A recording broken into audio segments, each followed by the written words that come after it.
نے فرمایا، اور فرمایا مسلمانوں خبردار ہو جاؤ، خبردار ہو جاؤ، بہت بڑی سازش رچائی جا رہی ہے تمہارے خلاف، اور تمہیں ایک ایسی گڑھے میں دھکیلا جا رہا ہے جس سے تم نکل نہیں سکو گے۔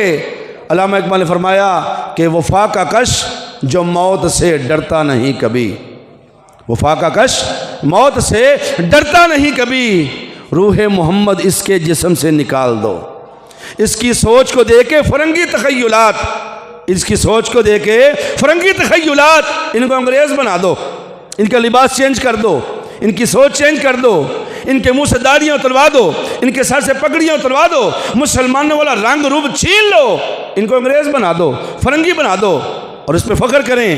کیا کریں؟ اس کی سوچ کو دیکھ کے فرنگی تخیلات، اس کو عراق کو حجاز و یمن سے نکال دو۔ تو وہی کام نہیں ہو رہا، ہمیں نکالا جا رہا ہے، ہمیں یمن سے نکالا گیا، حجاز سے نکالا گیا، عراق سے نکالا گیا، افغانستان میں ہمیں مارا گیا، لیکن ہمیں پھر بھی سمجھ نہیں آئی۔ علامہ اقبال فرمایا فاقہ کش ہے، فاقہ کش ہے۔ ایک کھجور کھاتا تھا، اونٹ کی ننگی پیٹھ پہ بیٹھتا تھا، نہ کوئی کاٹھی نہ نیچے کوئی کپڑا، ننگے اونٹ پہ بیٹھ کر ننگی تلوار ہاتھ میں اور کھجور کھا کر یہ جنگ کے لیے نکل جاتا تھا، اور لشکر کے لشکر فتح کر دیتا تھا، اور کوئی کافر ہزاروں کو لشکر یہ تہ و تہ کر دیتا تھا۔ لیکن آج کیا ہوا؟ وہ فاقہ کش تھا نا، بھوک برداشت کرتا تھا، صحرا میں رہتا تھا، پیاس برداشت کرتا تھا، لیکن مسلمان پکا تھا۔ علامہ اقبال نے فرمایا یہ تمہیں یہ کرنے جا رہے ہیں، فاقہ کش ہے، موت سے ڈرتا نہیں کبھی، اس کے بدن سے روح محمدی نکال دو۔ اور ہمارے جسم سے روح محمدی نکالی گئی ہے، مختلف ہیلوں بہانوں سے ہمیں اسلام سے دور کیا گیا، نماز سے دور کیا گیا، مسجدوں سے دور کیا گیا۔ آخری بات، ٹائم ہو گیا، میں اپنی گفتگو کا لب لباب آپ کو دوبارہ پیش کر دیتا ہوں۔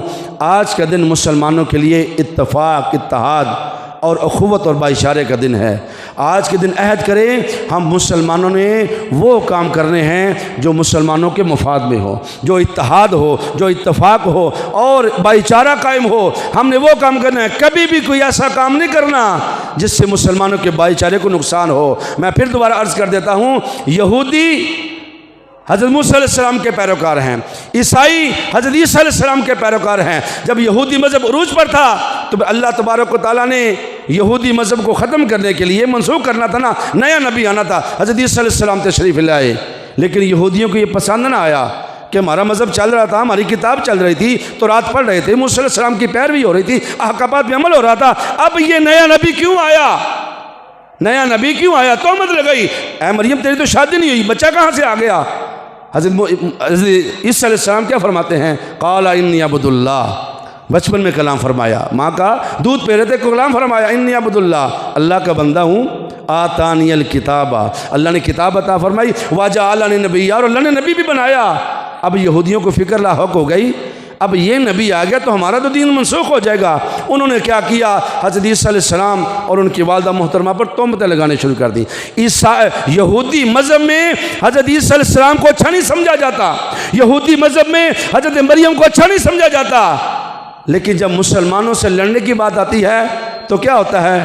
یہودی اور عیسائی اکٹھے، اسی بھلے پے ہیں، یہودی اور عیسائی اکٹھے۔ پتہ ہے یہ فلسطین بیچارہ کیا ہے، اس کے پاس اسلحہ نہیں ہے، نہ ٹیکنالوجی ہے، وہ تو تمہاری ایک گولی نہیں روک سکتے، مثال تو دور کی بات ہے، مار کر کھنڈر ہی بنا دیا۔ چاہیے تو یہ تھا نا جو نوبل انعام پانے کے لیے پوری دنیا میں اپنا ٹرمپ جو ہے للکارتا پھرتا ہے، یہ چاہیے تھا کہ تم کیوں ظلم کر رہے ہو، لیکن اس نے یہ نہیں کہا میں تمہارے ساتھ ہوں۔ کیا کہا؟ میں تمہارے ساتھ ہوں۔ یہ نہیں پتا کہ تو نے ہمارے نبی کے بارے میں کیا کہا، ہمارے نبی کے بارے میں کیا کیا جو ہے بکواسات کی، لیکن پھر بھی کیا کہتا ہے؟ میں تمہارے ساتھ ہوں۔ یہودی عیسائی کٹھے ہیں۔ ادھر مسلمانوں کو آگے دیکھ لیں، کابل والے اور مسلمان ہیں، ہندوستان والے اور ہیں، ایران والے اور ہیں، پاکستان والے اور ہیں، عرب والے اور ہیں، یہ آپس میں اکٹھے ہی نہیں ہو رہے۔ اس لیے علامہ اقبال نے فرمایا کہ اخوت اس کو کہتے ہیں، چبھے کانٹا جو کابل میں، ہندوستان کا ہر پیر و جواں بیزار ہو جائے۔ بہت دیر ہو چکی، بہت دیر چکی، اب ہمیں مزید انتظار نہیں کرنا، اب ہمیں ایک ہونا ہے، اب ہمیں ایک ہونا ہے، کفر کے مقابلے میں ایک ہونا ہے، الحاد کے مقابلے میں ایک ہونا ہے۔ باتیں تو اس ضمن میں بڑی تھی کرنے والی، لیکن ٹائم اس کی اجازت نہیں دیتا، اس لیے حضرات محترم آج کے اس لمبے چوڑے وعظ سے صرف ایک بات یاد رکھی جانی ہے، اتفاق، اتحاد، بھائی چارہ، اخوت۔ اللہ تبارک و تعالی ہمیں عمل کرنے کی توفیق عطا فرمائے۔ اور آخری ایک دو اشعار سن لیں جو میں نے، ٹائم تو ویسے ہو گیا لیکن آخری ایک دو اشعار اسی ضمن میں کریں جو حضرت حفیظ صاحب، پروفیسر حفیظ صاحب نے لکھے۔ وہ کیا کہتے ہیں؟ وہ کہتے ہیں یا رسول اللہ صلی اللہ علیہ وسلم، ہمیں آپ کی اسی نبوت والی روشنی چاہیے، ہمارے دل تو میلے ہو چکے ہیں۔ وہ کیا کہتے ہیں؟ دے تبسم کی خیرات ماحول کو، ہم کو درکار ہے روشنی یا نبی، ایک شیریں جھلک ایک نوری ڈھلک۔ یا رسول اللہ اپنا جلوہ دکھائیے، اندھیرا ہی اندھیرا ہے، تلخ و تاریک ہے زندگی یا نبی۔ اور مسلمانوں کی زبوں والی بیان کرتے ہوئے کیا کہتے ہیں؟ اے نبی دے مسیحا، تیری قوم کا حال عیسیٰ کی بھیڑوں سے ابتر ہوا۔ اے نبی دے مسیحا، تیری قوم کا حال عیسیٰ کی بیڑوں سے ابتر ہوا۔ ایک وقت تھا یہ ساری دنیا پہ حکومت کرتے تھے، لیکن کیا ہوا؟ سب کچھ چھین لیا گیا۔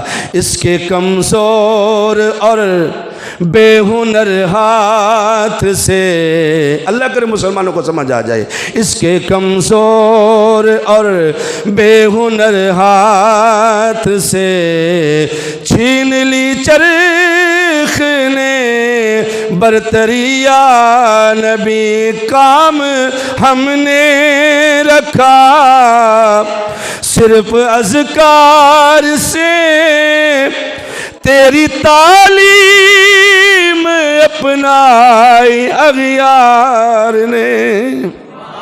جو کام ہمیں کرنے چاہیے، جو تعلیم نبی پاک کی اپنانی چاہیے، ہم نے نہیں اپنائی۔ وہ کس نے اپنائی؟ اغیار نے۔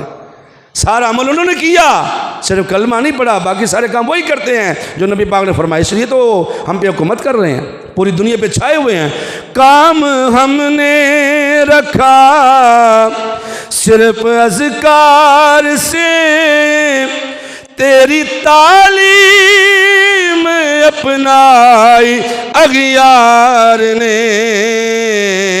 حشر میں منہ دکھائیں گے کیسے تجھے، ہم سے نہ کر داکار امتی یا نبی۔ اور آخر میں کیا کہتے ہیں؟ یا نبی اب تو آشوب حالات نے تیری یادوں کے چہرے بھی دھندلا دیے۔ یا رسول اللہ اب تو آپ کی یاد میں نہیں آتی، پہلے ہوتا تھا نبی پاک کی یاد آ گئی، نبی پاک کا ذکر کریں، نبی پاک کو یاد کریں۔ یا رسول اللہ اب تو وہ یاد ہی بلا دی گئی۔ یا نبی اب تو آشوب حالات نے تیری یادوں کے چہرے بھی دھندلا دیے۔ دیکھ لے تیرے طائب کی نغمہ گری، دیکھ لے تیرے طائب کی نغمہ گری، بنتی جاتی ہے نوحہ گریاں نبی۔ وما علینا الا البلاغ المبین۔ سب درست فرما لیں۔